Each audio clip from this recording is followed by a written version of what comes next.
Hello, hello! Kumusta naman? And for today's video, isasamahan ko ang aking Unica Iha para magpa-underarm laser sa GSM Medical Center. At dito nga kami pupunta sa may Algorar branch. May branch din sa Satwa at meron din sa Burjuman. Dito nga gusto lagi magpa-underarm laser ng anak ko kasi hindi daw masakit. Ayaw niya kasi yung feeling na natutusok-tusok siya. Kaya kung tulad kayo na anak ko na sensitive or mababa ang pain tolerance when it comes to underarm laser, aba itry nyo na ang GSM Medical Center. Call them and follow them for more. Kinabukasan naman, nagsimba kami kasi masarap naman talaga sa feeling na buong pamilya kayo nasama nagsisimba. Then dumiretso kami dito sa cake shop ng Sweet Indulgence. Kala ko sarado na sila. Naalala ko way back 8 years ago siguro na bago pa lang sila and sila pa lang ang Pilipino na cake shop na nagtitinda. May-ari nito, na-meet ko sila dati, mabait si Kabayan, tapos nagsabi nga siya sa akin na pupunta na daw sila sa Australia. Then after no, wala na akong balita sa kanya. Nakatuwa lang ding isipin na until now, buhay pa si Sweet Indulgence at alam ko meron pa silang branch doon sa may Karama. And pag uwi nga dito sa bahay, wala na ako inaksayang panahon kasi ang bilis ng oras kasi maya-maya nga lang ay parating na ang mga munyeka. At nauna na nga si Mima Jade at sila Wellard at ayan, nagkaroon lang ako ng konting decoration para naman medyo buhay ang ating Pasko. At kasama din si Jinky na ayan ay mahilig din pala sa aso. Tuntua siya kay Cooper. Nagkaroon nga kami ng konting salo-salo. Parang Christmas party na din kasi magiging busy na nga for the next week ang mga munyeka.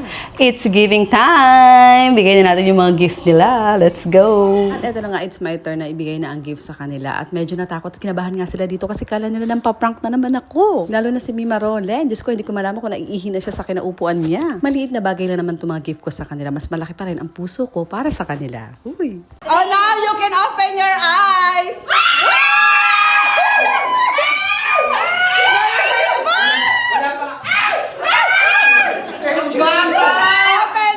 Open! Hala, sakto ba?